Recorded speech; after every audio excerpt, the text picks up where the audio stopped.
If it's real, then let it run. Let your prayer grow feet. Let your mercy hit the street. If I gave it, let it breathe. Faith ain't faith till it moves. All right. Put it in motion. Go forth, whether light or heavy, whether little or a lot. If all I put it on your heart, then don't act like it's Welcome. We are not here just to Go ahead and get this music down. We are here to be a mercy with our hearts and with our hands. All right. Welcome. Assalamu alaikum. Peace. Walaikum salam. And peace and blessings. Welcome everyone to another edition of Conscious Connection Conversations. We are on about 3 or 4 minutes late live, but one thing we always say is that we will end on time. So, so really appreciate you all joining us. I am really excited about my conversation partner that is joining us this evening, Dr. Wendy Sajdah Muhammad. And what's really great about this opportunity is, number one, I just saw her last week. We have been building a beautiful brotherly and sisterly relationship that's really built on mutual respect and appreciation, shared vision, and just a shared love for the history that binds us, but also looking at the future that is in front of us. So I'd had the opportunity to have some conversation with my sister on another production. But for those of you who are, that is the American Muslim Podcast. For those of you who are new to the channel, and this may be your first time having the opportunity to listen to her, I'm going to give you just a little bit, right? And everything else will unfold as we continue to move along. First off, we always root the conversations that we're having here in the Conscious Connection Muslim Soul, the anthology. And one of the songs that we've been working with over the past few weeks has been Put It in Motion, right? This idea of putting our faith in motion. And the theme that we're looking at today is, it's like every meaningful change, it begins with when somebody decides that something deserves action, something is worth preserving. And I could not think of a better expression of that than the work that you have engaged in as an educator, as an preservationist, the visionary behind the restoration and preservation of the Honorable Elijah Muhammad house, Sajdah House, that's now operating as a museum that is telling a very important story in the chapter, not only of Muslims in America, but for America writ large, and of course for African American Black Muslims. You've been recognized by the city of Chicago for your work, which is, and I hope we can go into that a little bit as well. But that's been, pretty much a groundbreaking feat. So with that, I want to really just kind of again welcome you and thank you for taking the time to come on. Thank you for always being such a valued partner. And let's just kind of begin with talking a bit about your journey. So since we last spoke, how has this work evolved, and what has surprised you most about it, and how has it shaped your understanding of your own mission? Well, assalamu alaikum, and thank you for inviting me once again. Thank you to you and Sister Aisha and your family for becoming family. I'm really enjoying getting to know you all. So, you asked that question, but what was on my mind was your new theme of Put It in Motion. And it ties into the answer to your question, because you said, what most surprised me is just, the act of actually putting faith in motion creates what I think in the secular world they call miracles all the time. But it's just always the unfolding of something that maybe you didn't expect because you didn't know it existed. Maybe you met someone that you didn't need to know you needed to meet. And for me, putting that in motion has just, it's literally changed my life, because what I started doing, Brother Tariq, was just saying, if I have a strong desire, I have a decision to make, I'm going to realize that it came from Allah. And if I allow it, it will just unfold. And if I get out of the way and don't try to bulldoze it with my intellect, but just be ready to work and work cheerfully as we've been taught, then the unfolding of the motion and the momentum is, I mean, it's miraculous. You know, it's almost like things you read in the book that we would call spooky, like, okay, you think, oh, I need this, and then it comes. Or, oh, I want this, and then it, you know, happens. And I think what we're unraveling here is a law that we're growing into as Muslims, as Black people, is that real true art of submission and allowing the motion to unfold.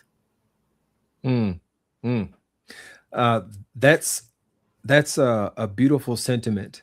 The idea of not letting the intellect get in the way, and that does not mean that you're not thinking, Right.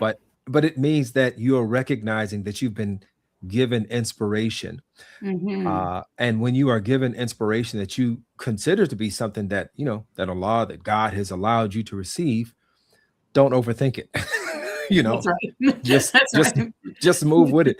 Now that has to be a bit frightening though at the same time, right? Because when we don't necessarily have a roadmap, when we're doing something that we don't have, we may not have seen it done before, right? We're in the driver's seat. So in this idea of discovering our life's work in a way, that can be kind of daunting.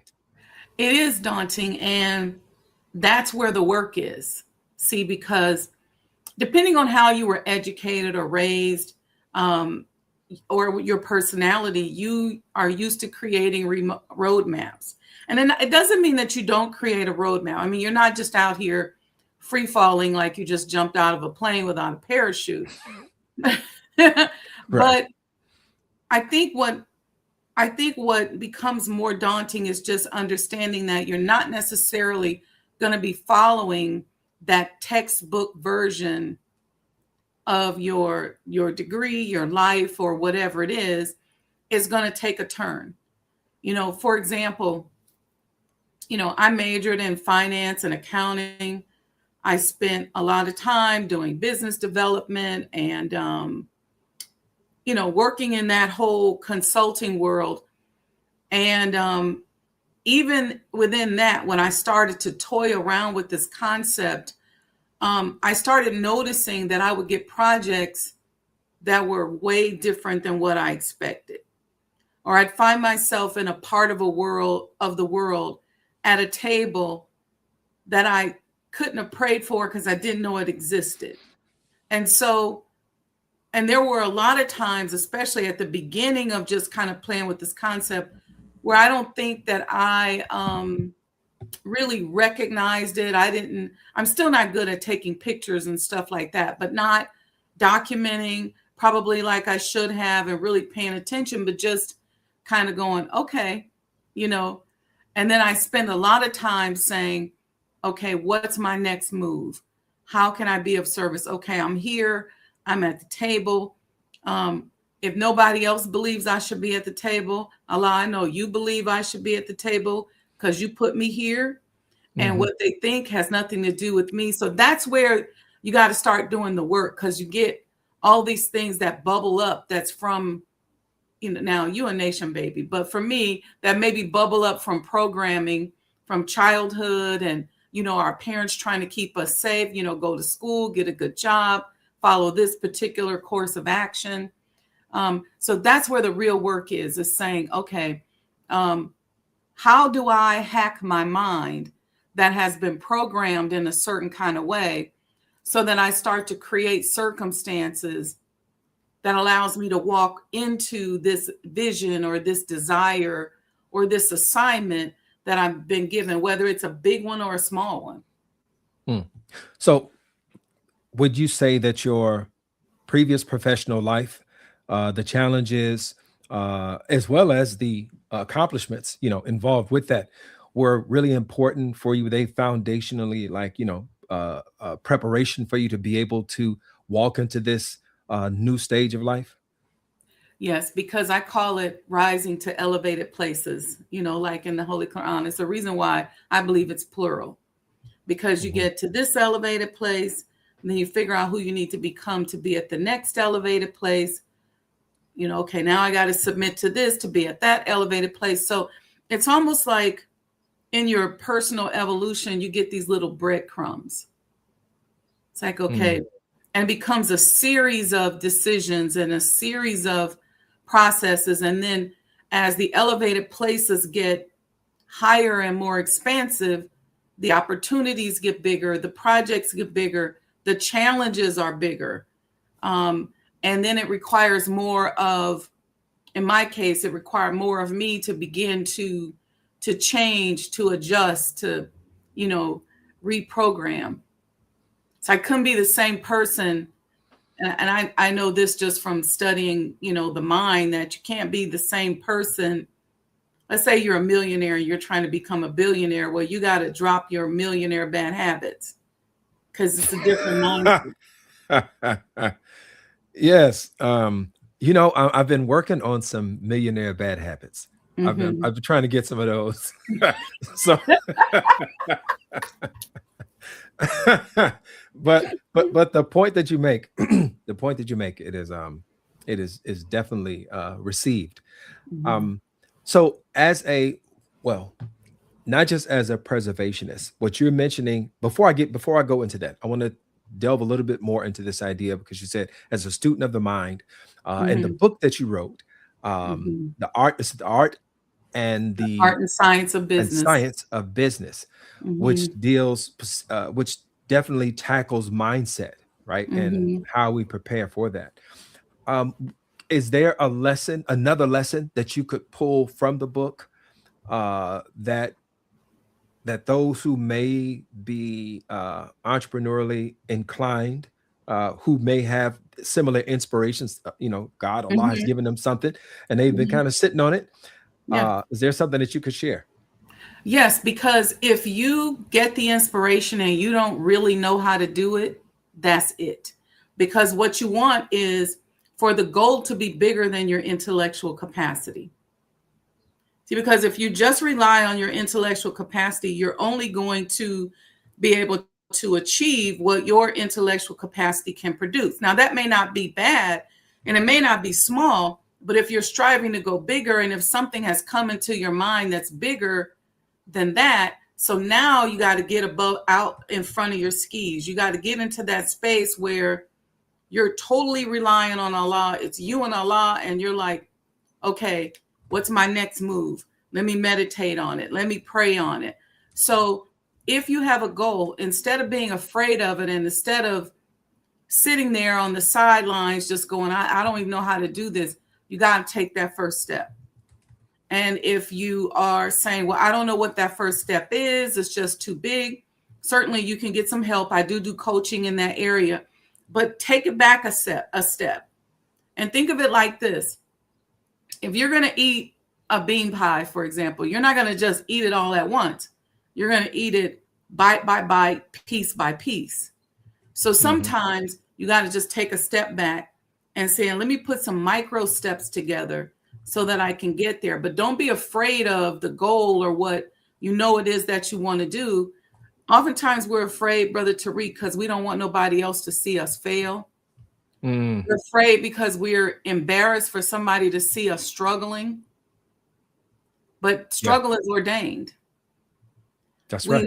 We're worried that we're going to look a certain way and maybe it's going to mess up our brand.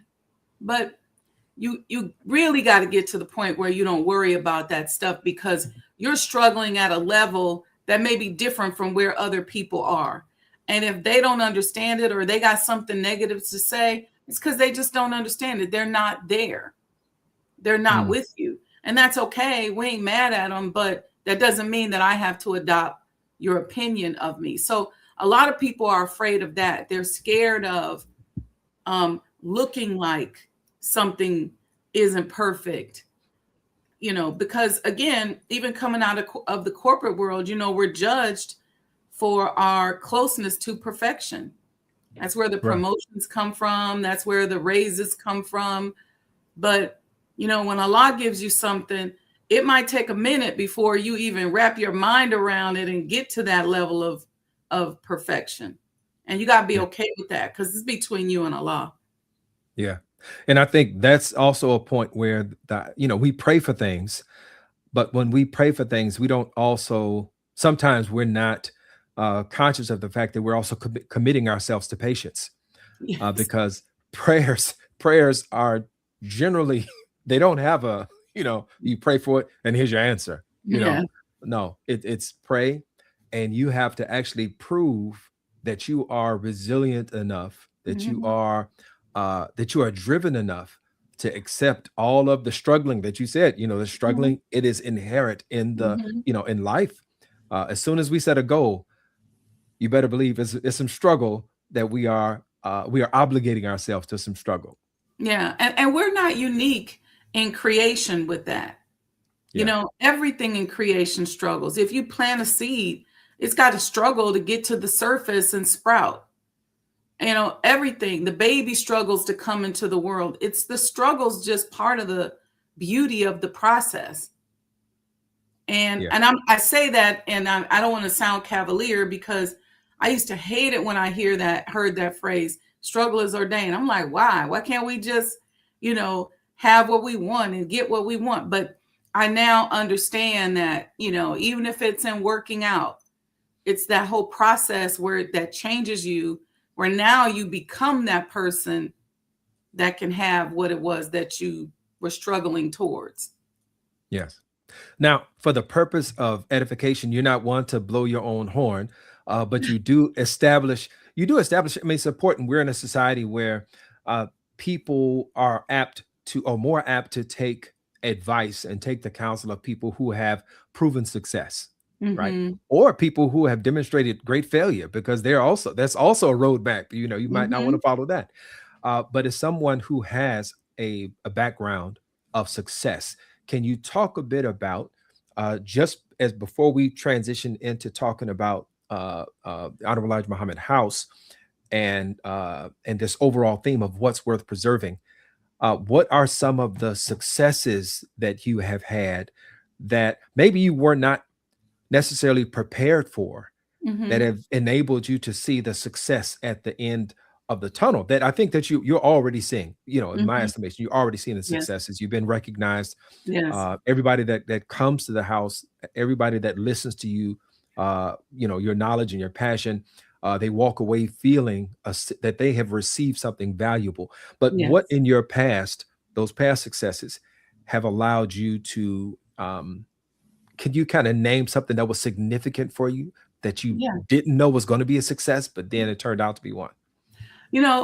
Just kind of giving you the trail. I was literally born into success. My mother prayed for me to be successful. She was very successful in her pregnancy and the struggles that she overcame. And I started reading at 4. At least they discovered I was reading, but nobody taught me. And so I remember growing up always kind of knowing stuff and not really knowing how I knew it. And even sometimes being intimidated, going, I probably shouldn't know this. But, as a professional, there were a lot of professional failures and successes like building a micro hospital, being one of the first Black women to work to do that in the on the East Coast for sure. I know in DC, I don't know about the rest of the country, but that was a huge success, because we faced a lot, Brother Tariq, doing that. We faced death threats from racist people who didn't want Black people to be building a hospital in metropolitan Washington, D.C. We faced opposition from the government, and we pushed through all of that. It was a $20 million hospital. We couldn't get a loan, wouldn't nobody touch us. We bootstrapped the whole thing up until about the last $3 million. My business partner, we both we worked and, protected, my job became, my intention was to just, as a developer, was to develop it and then come back to Chicago. But I found myself every day, battle after battle, fighting and fighting. And so I learned how to battle at a very high level with regulatory agencies, governments, and understanding how they would come at us at our businesses, because something that I learned was that there's different enemies depending on what level you go to. Mm-hmm. So at $250,000 a year, there's certain levels of opposition. We start talking about building institutions and disrupting people who have owned this legacy of institutions. It's a whole nother game. And so I always say that no matter what happens, even when I pulled my equity out to come back to Chicago, I said, that's something that I did that no one can take away from me, and I can do it again. And so I know for a fact that was a divinely guided process. And again, same thing with the breadcrumbs, because we started out with clinics, and then we started out with ambulatory surgery centers, wellness spas, and then, to the big space, even down to doing medical tourism and spending time in Africa and Asia, advising on healthcare systems and developments over there. That was not something that I had in my intellectual purview. It came as a result of overcoming those obstacles. And I would say you never know who's watching you, because, somebody from Korea watching us like, hey, can y'all come over and, sit on an advisory board? Like, mm-hmm. Oh, I didn't know you knew us. You know what I mean? That kind of thing. So that what I would have to say would be one thing. And then, of course, moving in with the house, facing the level of opposition at the beginning, and then garnering the support of 80% of the city council and thousands of people in the city of Chicago who I didn't think were paying attention, but were coming up to me. I remember I was renting a condo downtown at the time. And when I walked in the lobby, there were brothers on security and stuff. They was like, right on, sister. And never even thought that they were looking. I was at a farmer's market one day, and a group of brothers came up to me and was like, man, if they was going to mess with you, we weren't even going to call you. We were just going to go down there, and so that was a level of opposition that needed to be overcome. But then later, when I realized it, Allah had begun preparing me for it. And then the certainty with that was when I met with the Honorable Minister Louis Farrakhan one time when I first got the house, I started saying something to the effect of, like Allah's involvement was new or newer. I don't know how I said it, but the whole time I was talking, he was shaking his head no. He said, no, Allah has had his hand on you and been preparing you for this your entire life. And then I started to open up and see my whole life's journey as a preparation for, that's why I call it elevated places, the next elevated place and the next elevated place.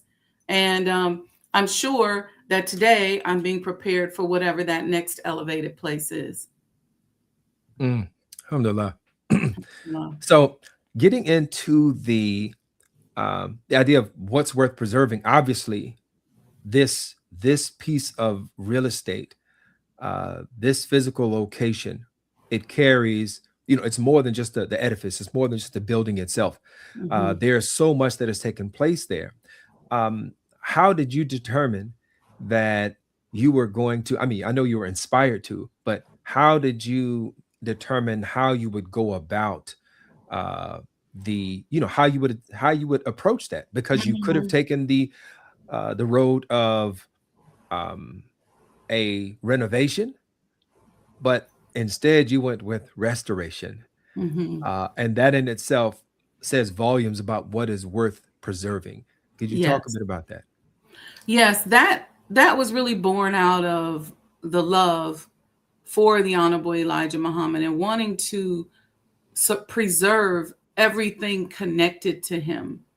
And so, yeah, I could have said, well, let's just gut it and recreate. But there was just something so spiritual about preserving the floors that he walked on. And I knew that it was going to be a challenge. I knew it was going to be expensive. I will tell you something that I did not count on.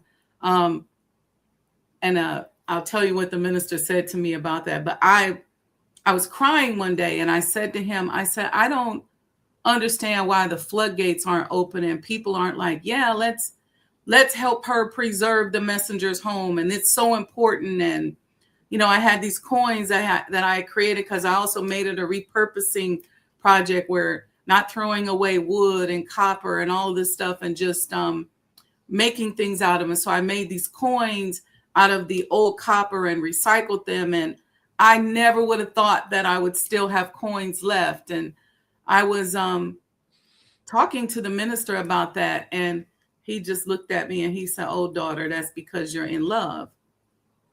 And he said, and I got from that I have to do more.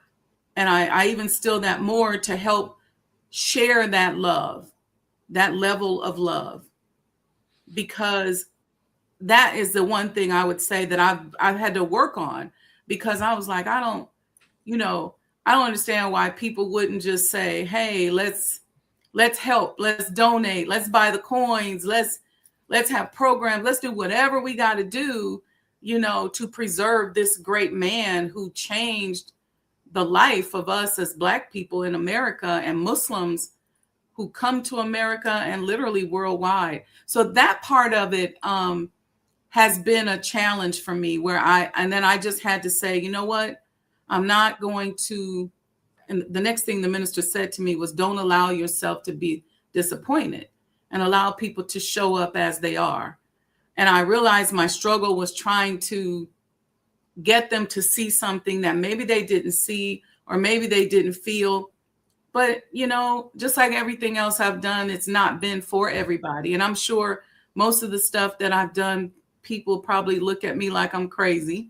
I'm sure they look at me like I'm crazy now. So people show up where they are, and I just try to show them the beauty of love and preservation. And I realize now, Brother Tariq, how because our history has been manipulated and our heroes and ancestors have been unpersoned and written out. I get it why people don't understand that we have to finance the preservation of our history, because we've spent so much time accepting money from the very people who abused us and saying to them, yeah, give us money so we can tell everybody how you abused us. And then if you think about it, it doesn't really make much sense. And then we get mad when they tell us what we can say and what we can't say. I mean, if I abuse you, I'm gonna tell you, no, don't you tell them how much I hit you upside the head, Right. So it's an educational process that we have to do so that we can recalibrate ourselves and our people to understand how valuable our history truly is. As you say that, what I think about in very real time right now, we've seen whitewashing of history. Mm-hmm. We see, books being banned. We Mm-hmm. see, and there's a monopoly. I think it's basically two companies that have a monopoly on most of the textbooks for public schools in America. Yeah. Um, and neither of them are sensitive to the accurate historical portrayal of Mm-hmm. taking place here. And none of this is about like demonizing anybody, right? But if we all come out of the same soil, we have to recognize and be honest about what that soil, what was in it. Mm-hmm. So the preservation work that you're doing, I think it speaks to it's a direct pushback against a campaign to not only demonize but to cast as irrelevant people who have come here with the express purpose of elevating the condition Mm-hmm. of the African American, of Black folk here. Yeah. And before we, this whole idea, like we take for granted today, this idea of Blackness, and though it's taken on a political reality as well, um, that reality, that name, that understanding was shaped in great part by the Honorable Elijah Muhammad and his work. Mm-hmm. Uh, can you say a bit more about the importance of, because we just had about 30 or so fellows from the Muslim Civic Coalition on the Chicago Black Muslim History Tour that visited Sajdah House that you spoke to and presented for, and they left with such appreciation. And these are majority non-Black folks. These are South Asian, Arab, Mm-hmm. Palestinian, and so on, African. Um, and they felt like they were getting something that they had not gotten anywhere else, Yeah. right? So it is to speak about this. There's a propaganda, Mm-hmm. there's a propagandist, type of effort that takes place, and many of us here are so used to it that we don't question it. Right. And there is a response, a wonderfully eloquent response that is given within the presentations that you give. Can you say a bit more? What does it mean to have these Mm-hmm. these young minds and sometimes older minds come in and have that experience? It starts with, again, I don't mean to sound sappy, but it really starts with love. I'm a respecter of world history, of world cultures. I've always been that way since the fourth grade. It's one of my favorite subjects. And I respect their culture and history. And instead of hitting somebody upside the head and saying, now you're going to respect mine, let me show you how my history has helped you. So if you are, for example, an immigrant Muslim, you have someone like the Honorable Elijah Muhammad, who, when you all were taught to come to America and change your names and not even talk to us, he was telling his followers to put their Muslim names in the telephone book. Now, you may not know what the telephone book is, but using their Muslim name in public, in a public space where people knew who they were. You're talking about a group of people who, in many cases, were abused and beaten just for saying Assalamu alaikum, or peace be unto you. Saying what is said in the Catholic Church all the time as peace be unto you, but saying it in our original tongue. Mhm. Also, many of these cultures, they know the history of Islam, of Blackness, but they don't know it in connection to us. And so I'm connecting them also to a history that a lot of them know. A lot of them know about the Black Madonna. A lot of them know about the original man, even though they don't know that language. But showing them that this is a man who made it possible for you to wear hijab in the streets of America. He contributed greatly to that. He is the one who told us as Black people at a time when we were told that we were nothing, just up from slavery, that you are part of our original family and that we are brothers and sisters. He told us to call ourselves brothers and sisters, but you all as well. So there's so much history that they should learn, and everybody around the world knows the power of Black American culture. It is the most powerful culture that's ever been made. And culture becomes influential as a result of the pain that it's created out of. And so these centuries of pain that we have been a part of have made us one of the most, or the most culturally influential group of people in the world.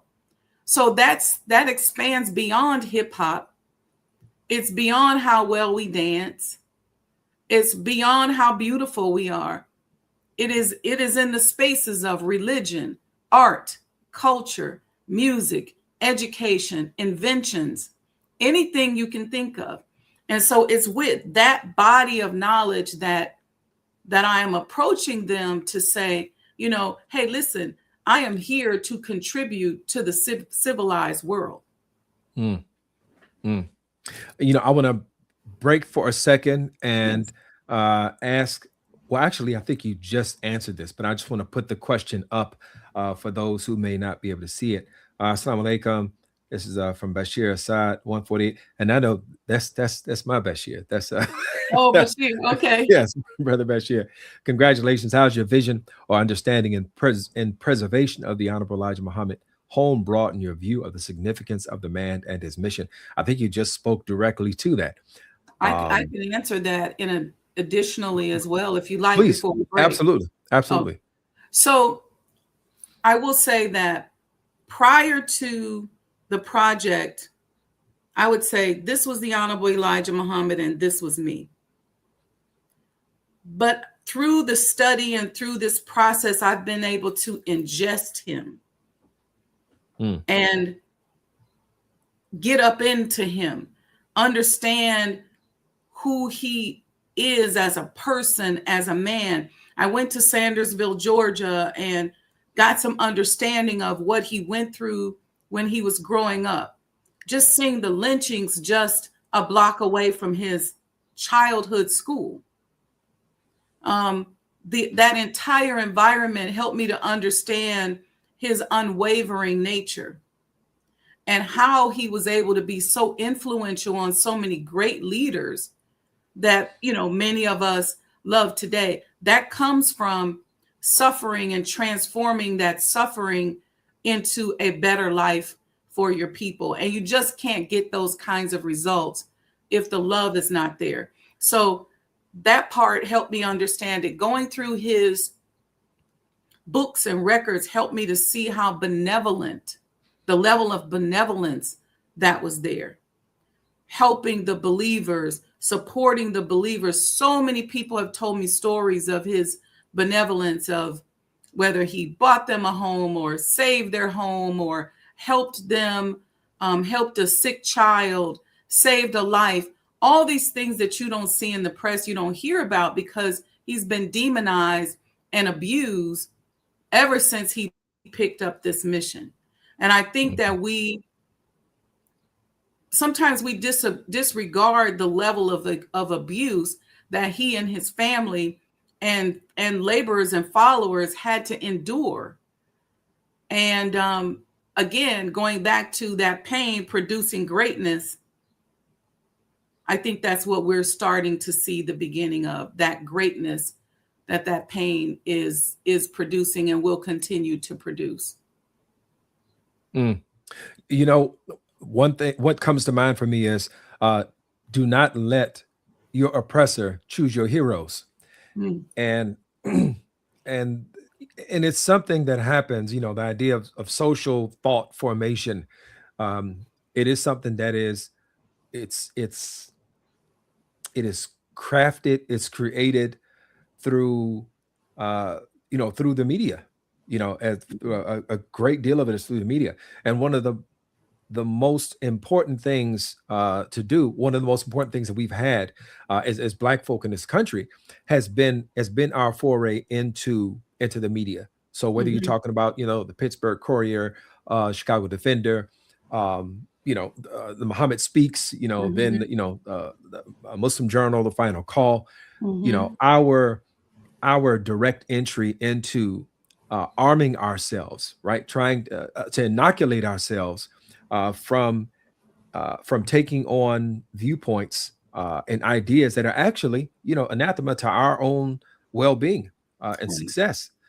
So I see that I see the importance in not just the oral presentation, but when you go back and talk about how you went into the books, visiting Mhm. these places, you had an experience that many people are not going to, they're not going to be able to pick up and or have the desire. It's not that they don't have Mhm. the ability to, but they don't have the desire to go, Mhm. down those lanes.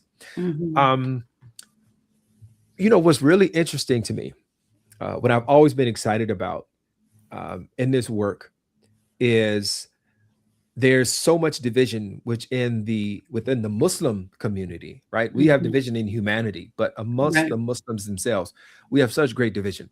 And here we are. You a follower, a supporter of the Honorable Minister Louis Farrakhan.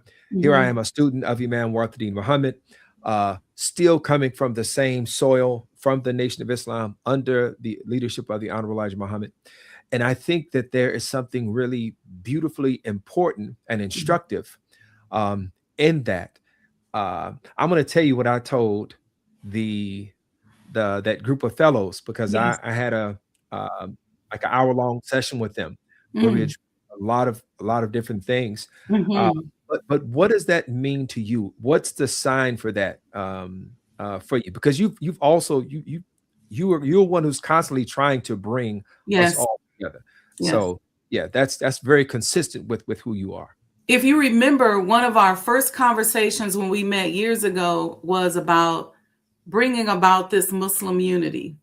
Mhm. I don't know if you remember, we talked about that, like maybe with the businesses and putting together something. I believe that, you know, it's just like as you grow, you may grow up and have a brother or sister that you don't quite see eye to eye with. Y'all see things differently. Mhm. Then when you get older, maybe you lose a parent or two, you start to find that you have more in common than not. And then as we become more educated, we start to understand the impact of the massive psyops and PR campaigns that have been launched against us in our little old nation. We're Mhm. young. We're a young nation. And it's only natural that there's going to be differences, but I think it's even more natural and necessary that we learn to come together and try to find something that we can unite around. Because and I think we have to get out of this fantasy that we're going to all agree on everything. Right. You may have a best friend, but there's certain things y'all don't agree on. Y'all may not like the same thing. I'm sure you and your wife don't agree on everything, No. but it doesn't mean that you break. I'm just assuming. Don't tell I said that. But it doesn't mean that we break up and fall apart just because we can't agree on everything. And sometimes, Brother Tariq, Allah will make us have opposing opinions because he has a strategy on how he wants to do this thing and Mhm. resurrect us as a people. Yeah. So everybody's just not going to be the same. And we got to get over that elementary mindset as a people and as a nation and as Black people in America who are Muslims. We got to get over that because this is too big of a struggle for us to be around here worrying or even thinking that you and I are going to be just alike. Yeah, absolutely. Now, one of the things that I mentioned to that group of young people was there's a maxim, um, an accepted belief across schools of thought, which is matters are judged by intention. Yes. And the only person who can rightly determine what our intention is, it's not the person that you're looking at. It's not the person you're talking to. It's only Mhm. Allah. It's only That's God that right. knows what our intentions are. That's right. So at a certain point, there are some discussions and there are some arguments that really have no utility. That And when you're talking about understanding what we're up against right now, we're up against a foe that deals in division. And when we call ourselves Muslims, Christians, Jews, whatever we call ourselves, right? Where we say that we are recognizing that there is a higher power that has ordained our presence here and also demands something of our presence. Mm-hmm.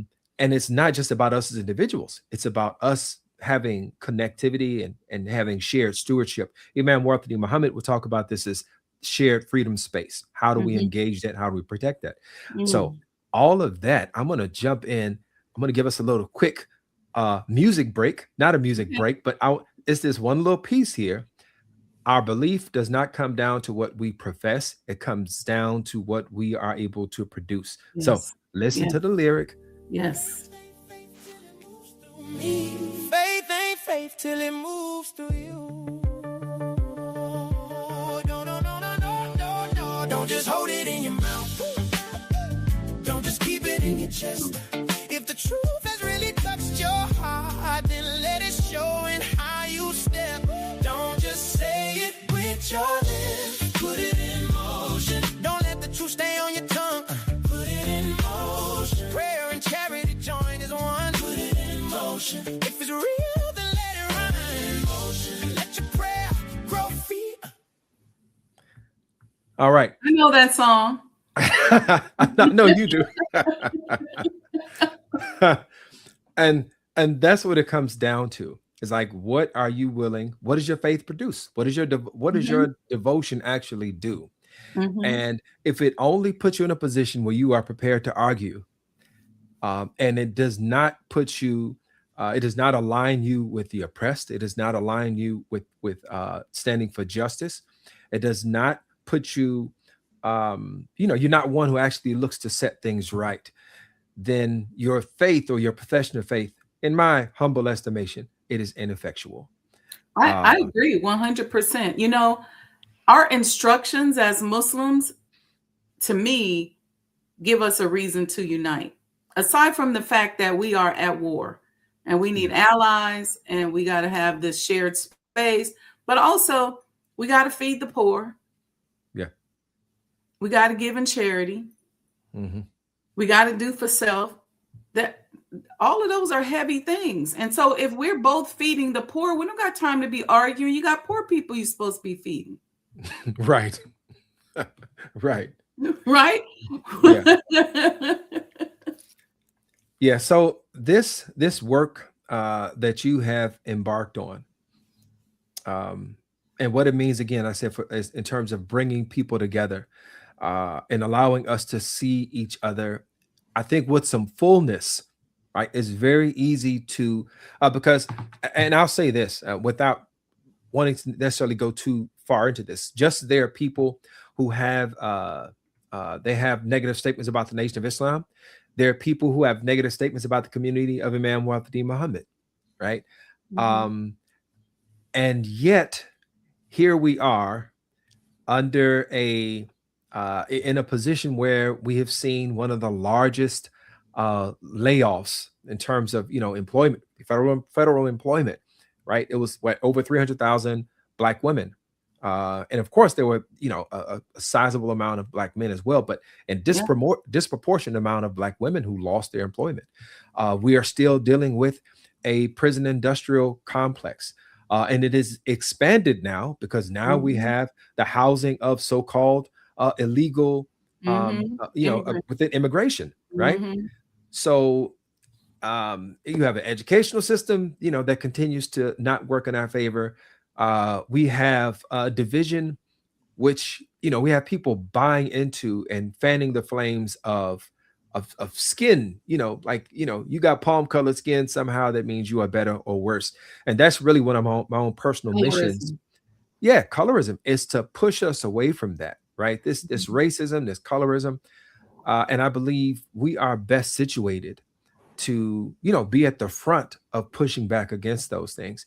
And the house that you have been restoring has played a pivotal role in getting us to where we are right now. In these last few minutes, could you share some of the because folks aren't aware of the role that that house, that home, and the Honorable Elijah Muhammad played just within the civil rights role. Could you share maybe a couple of instances, things that they're not going to read, you know, Mhm.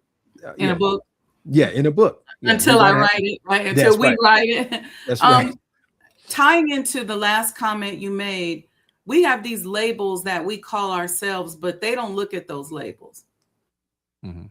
We just all black to them.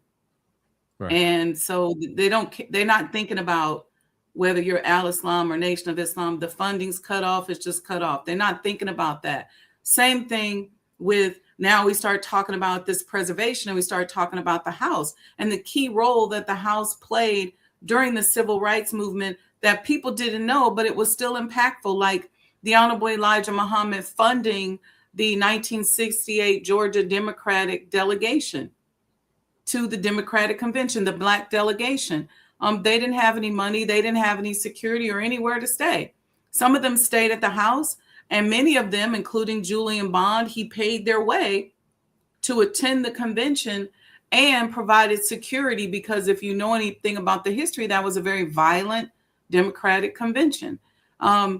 There were so many leaders there. I was just reading about a delegation of Puerto Rican leaders who were there talking about the unity, that we needed to forge.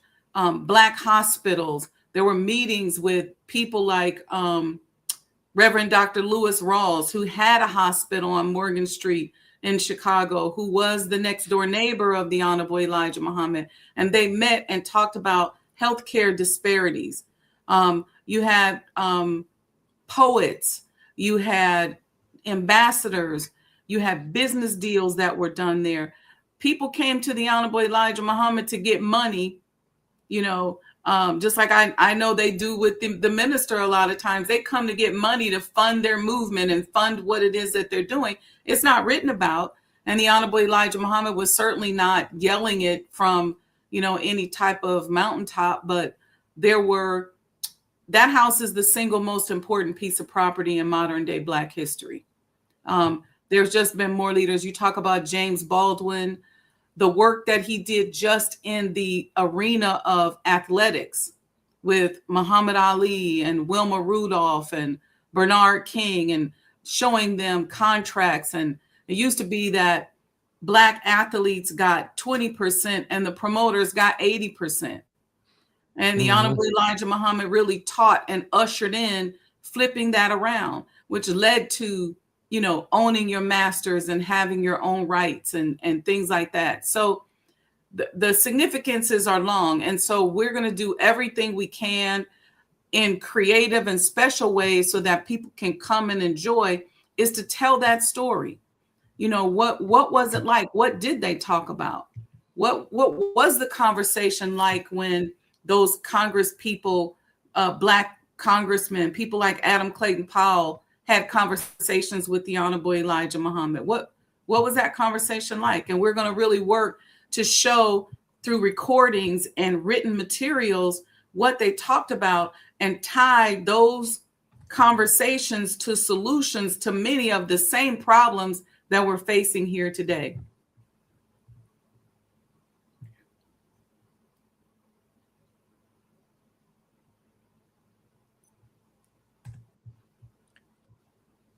Are you still there? Can you hear me?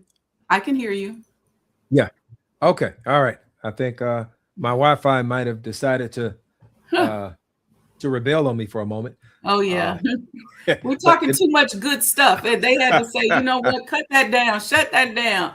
Yeah, at least they waited till the last minute. Yes. So we want to really make sure that people know the importance of the work. Hopefully we've touched on that, but also we want to let folks know how they can support that work. So I know your socials on the one that we have up on the screen, that's Instagram? That's Sajdah House? Yes, that is Instagram. You can go there. You can just go to the website, which is ElijahMuhammadHouse.com. If you can't remember that, it's SajdahHouse.com. There are there'll be QR codes for events that we have coming up.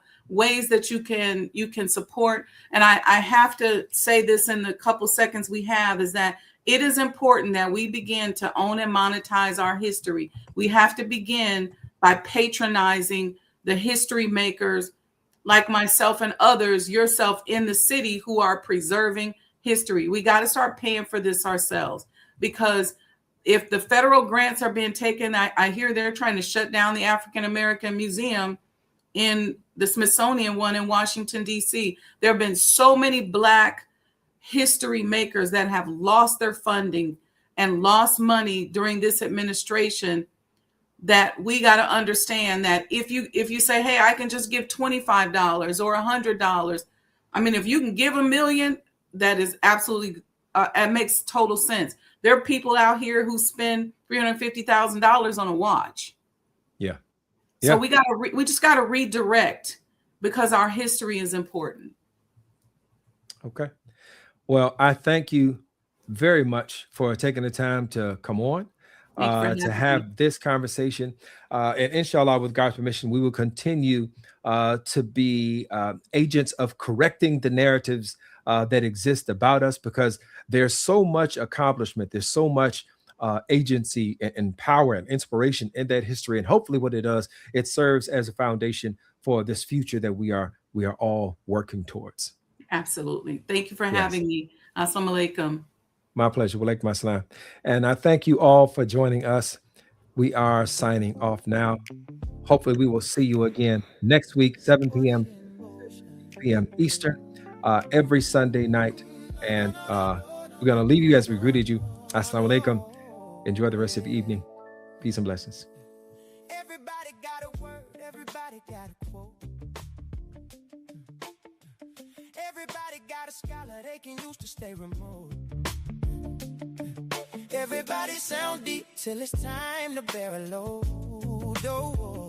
But what does what you believe do when it meets the road? Yeah. What good is all that prayer if your heart won't let you give? What good is all that knowledge if it never helps you live? If mercy never leaves you and justice never grows, then what's the point of saying truth if nobody ever knows? We don't worship